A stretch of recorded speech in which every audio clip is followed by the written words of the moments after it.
పిల్లల మీద కేసులు పెట్టిండు. ఇవాళ పిల్లల్ని తెచ్చి సంగారెడ్డి జైలు వేసింది రేవంత్ రెడ్డి. ఉప ముఖ్యమంత్రి అంటాడు లేలే కేసులు ఎత్తేస్తున్నాం, పిల్లల్ని విడుదల చేస్తున్నాం అంటాడు. ఇలా ఎవరిది నడుస్తుంది అసలు? గవర్నమెంట్ ఇట్లుంటుందా? గవర్నమెంట్కి ఒక పద్ధతి ఉండదా? మరి నేను రేవంత్ రెడ్డి అడుగుతున్నా, నువ్వు అక్రమంగా కేసు పెట్టినావు, నువ్వు తప్పుడు కేసు పెట్టినావు అని నీ ఉప ముఖ్యమంత్రి వాళ్ళని జైలుకి వెళ్ళి విడుదల చేయమన్నాడు. మరి నువ్వు క్షమాపణ చెప్పు. రేవంత్ రెడ్డి నీ ఉప ముఖ్యమంత్రే చెప్పిండు, నువ్వు ఆ పిల్లల మీద అక్రమంగా కేసు పెట్టినావు, ఆ పిల్లలను అక్రమంగా జైల్లో పెట్టినావు, ఇది తప్పు అని నీ ఉప ముఖ్యమంత్రి కేబినెట్ మిత్రులందరూ కలిసి వాళ్ళని జైలుకి వెళ్ళి విడుదల చేయమన్నాడు. కేసు పెట్టింది నువ్వే కదా రేవంత్ రెడ్డి. మరి నువ్వు రేవంత్ రెడ్డి నేను డిమాండ్ చేస్తున్నా, నువ్వు అక్రమ కేసు పెట్టినందుకు రాష్ట్ర హోంమంత్రిగా రాష్ట్ర ముఖ్యమంత్రిగా హెచ్సియు పిల్లలకు బేషరతుగా క్షమాపణ చెప్పాలని చెప్పి నేను ఈరోజు రేవంత్ రెడ్డి డిమాండ్ చేస్తా ఉన్నా. అసలు నీ పరిస్థితి ఆగమైపోయింది. నువ్వేం చెప్తున్నావో మీ మంత్రులే ఇలాంటి పరిస్థితి ఏర్పడ్డది. అంతా ఆగమాగం. రేవంత్ రెడ్డి పాలన సగం సగం ఆగమాగం. ఏది చూసినా సగం సగం, అంతా ఆగమాగం.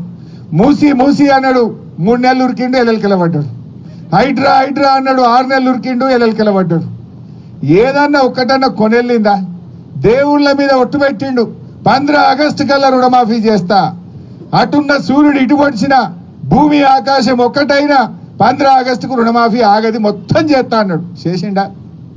చేయాల్సింది 49, చేసింది 16, 17. సగం సగం ఆగమాగం కదా. ఏది చక్కగా ఉన్నావు? ఏది కొనెళ్ళింది? దేవుని మీద ఒట్లు పెట్టి దేవుణ్ణి మోసం చేసిన ముఖ్యమంత్రి ప్రజల్ని మోసం చేయడా? దేవుణ్ణే మోసం చేసిన ముఖ్యమంత్రి భారతదేశంలో ఎవరు లేడు. దేవుడు అంటే అందరికి భయం, దేవుడు అంటే భక్తి, దేవుడు అంటే ప్రేమ. కానీ రేవంత్ రెడ్డి ఆ దేవుణ్ణి కూడా మోసం చేసినటువంటి వ్యక్తి ఈ రేవంత్ రెడ్డి. బహుశా ఈ చరిత్రలో ఇంకో ముఖ్యమంత్రి లేడు, రాడు. దేవుణ్ణి మోసం చేసిన చరిత్ర ఎవరికన్నా ఉన్నది భారతదేశంలో అంటే అదొక రేవంత్ రెడ్డికి మాత్రమే ఉంటుంది. ఇట్లా ఇలా ఆగమాగమైపోయింది. రియల్ ఎస్టేట్ బేరం పటాన్ చెరువులో 3 పువ్వులు 6 కాయలు ఉండే. గిట్ల పోయి గట్ల కూడా చేసి డీల్ చేసి కత్తురు.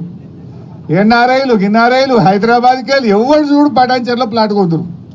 ఇప్పుడు ఆ రిజిస్ట్రేషన్ ఆఫీస్కి పోతే అంత ఈగలు కొట్టుకుంటుడట. ఈగలు కొట్టుకునే ఉంది. బయట అదేమో దుకాణం ఉంటాయి చూడు, వెండర్లు, స్టాంప్ వెండర్లు, ఆడపోతే ఎవడొత్తలేడు. స్టాంప్ వెండర్లు గిరాకీ లేదు, స్టాంప్ వెండర్ల గిరాకీ లేదు, రిజిస్ట్రేషన్ ఆఫీస్లో బేరం లేదు. ఆ రియల్ ఎస్టేట్ మా తమ్ముళ్ళ పాపం ఆ ఫైనాన్స్ వాళ్ళు వచ్చి కార్లు గుంజుకపోతున్నట, మోటార్ సైకిల్ గుంజుకపోతున్నట, ఇన్స్టాల్మెంట్ కూడా వెళ్తలేవు. అంత ఆగమైపోయింది. కేసీఆర్ 10 ఏళ్ళు ఉంటే పెరుగుడే పెరుగుడు, పెరుగుడే పెరుగుడు. రేవంత్ రెడ్డి వస్తే దిగుడే దిగుడు, దిగుడే దిగుడు అయిపోయింది. అంత ఆగం. ఎవరిని చూసినా ఆగమే. రైతులు చూసినా పరేషానే ఉన్నారు, బేరాలు చూసినా పరేషానే ఉంది, రియల్ ఎస్టేట్ చూసినా పరేషానే ఉంది. ఏదన్నా ఒకటి చక్కగా చేసిన రేవంత్ రెడ్డి. అన్ని ఆగమాగం. ఏమనంటే ఆర్ఆర్ ట్యాక్స్ అంటివి, మెట్రో రైలు రద్దంటివి, ఫార్మాసిటీ రద్దంటివి. ఒక్కటన్నా చక్కగా చేస్తే కదా. నువ్వు సరిగా చేస్తే గిట్లుంటుందా? బంగారు పల్లెంలో పెట్టి అద్భుతమైన ప్రగతితో తెలంగాణని చేతిలో పెట్టిండు కదా కేసీఆర్. నువ్వు ఇవాళ మొత్తం తెలంగాణను ఆగం పట్టిస్తున్నావు. ఎసొంటి తెలంగాణ ఎట్లా చేస్తున్నావు? ఆనాడు కేసీఆర్ ఎక్కినాడు మంచినీళ్ళు లేవు, కరెంటు లేదు. ఇదే పటాన్ చెరువులో వారానికి 2 రోజులు పవర్ హాలిడే ఉంటుండే పరిశ్రమలకు. 2 రోజులు ఇండస్ట్రీలు మూతబడ్డాయి పటాన్ చెరువులో కేసీఆర్ ఎక్కినాడు.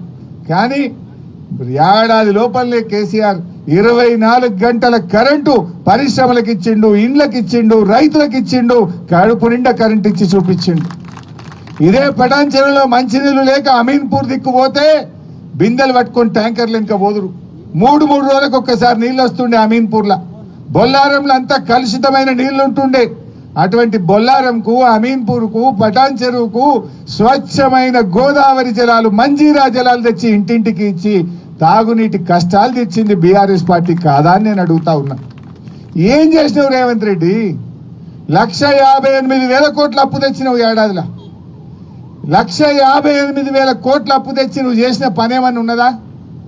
చేసినావు. ఏం చేసినావు? రైతు బంధు ఎగ్గొట్టినావు, రుణమాఫీ ఎగ్గొట్టినావు, కళ్యాణ లక్ష్మి చెక్కులు ఎత్తలేవు, మహాలక్ష్మి ఎగబెట్టినావు, ఒక ఇల్లు కట్టలే. కొన్ని పనులు హైదరాబాద్లో చూస్తే మాత్రం కనబడ్డాయి. కేసీఆర్ కట్టిన ఫ్లైఓవర్లకు రంగులు మాత్రమే ఎత్తుండబ్బా రేవంత్ రెడ్డి. ఈ మధ్య మీరు హైదరాబాద్ చూడండి, ఫ్లైఓవర్లకు కొన్ని బొమ్మలు ఎత్తురు అంతే. ఇక బొమ్మలు చూసి రేవంత్ రెడ్డి కట్టిండు అనుకోవాలి. కట్టింది కేసీఆర్, బొమ్మలు వేసింది రేవంత్ రెడ్డి. రేవంత్ రెడ్డి వచ్చినాక ఏమన్నా కనబడ్డాయంటే హైదరాబాద్లో కొత్తగా ఆ ఫ్లైఓవర్లకు బొమ్మలు మాత్రం కనబడుతున్నాయి, ఏం కనబడతలేవు. కేసీఆర్ కట్టించిన డబుల్ బెడ్రూమ్లకు 3 రంగులు వేసి పరిస్థితి వాళ్ళే కట్టినట్టు కట్టింది కేసీఆర్ 3 రంగులు వేసి మేమే కట్టినామంటారు. నేను మొన్న పోయినా కొల్లూరు డబుల్ బెడ్రూమ్లకు పోయినా చెత్త ఎత్తటోడు దిక్కులేడాడ మొత్తం చెత్త కుప్పలు అయిపోయింది.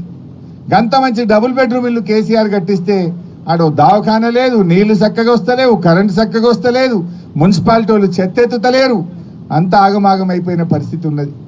ఇదే బాధ కలుగుతూ ఉంది. ఎందుకంటే మనం బీఆర్ఎస్ పార్టీ గులాబీ జెండా అంటే పేగులు దిగదాకా కొట్లాడి తెలంగాణ తెచ్చిన పార్టీ బీఆర్ఎస్ పార్టీ. ఇవాళ తెలంగాణను అభివృద్ధి చేసిన పార్టీ బీఆర్ఎస్ పార్టీ. కానీ మన కళ్ళ ముందే మన తెలంగాణ వెనుకబడుతుంటే ఇవాళ బాధ అవుతా ఉంది.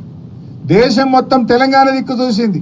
మంచినీళ్ళ పథకమైనా, చెరువుల పునరుద్ధరణనైనా, 24 గంటల కరెంట్ అయినా, రైతు బంద్ అయినా, కళ్యాణ లక్ష్మి అయినా, మూగ జీవాలకు అంబులెన్సులైనా దేశం మనం చూసి నేర్చుకునేటట్టు నడిపినాం. మనం 10 ఏళ్ళు దేశం మనం చూసి నేర్చుకున్నది. తెలంగాణ దిక్కు దేశం అంతా చూసింది. అన్నం, బియ్యం, వడ్లు, ఆ వడ్ల ఉత్పత్తిలో దేశానికే నంబర్ 1 అయినాం. కేసీఆర్ ముఖ్యమంత్రి ఉన్నప్పుడు తమిళనాడు వాళ్ళు జర బియ్యం మాకు అమ్మరా అని అడుగుతుండే, కర్ణాటక వాళ్ళు జరంత బియ్యం మాకు అమ్మరా, మాకు కమ్మి వడ్డే అని అడుగుతుండే. అంటే తెలంగాణ 10 మందికి అన్నం పెట్టే ధాన్యాగారంగా మార్చింది బీఆర్ఎస్ పార్టీ. అంత అద్భుతంగా తీర్చిదిద్దినాం మనం. కానీ ఇలా ఆ తెలంగాణ ఇలా వెనుకడుగు పడతా ఉంది. రేవంత్ రెడ్డి పాలనలో ఇవాళ ప్రజలకు అర్థమవుతా ఉంది. మళ్ళీ బీఆర్ఎస్ రావాలి, మళ్ళీ కేసీఆర్ రావాలని చెప్పి ఇలా ప్రజలు మన వైపు చూస్తూ ఉన్నారు.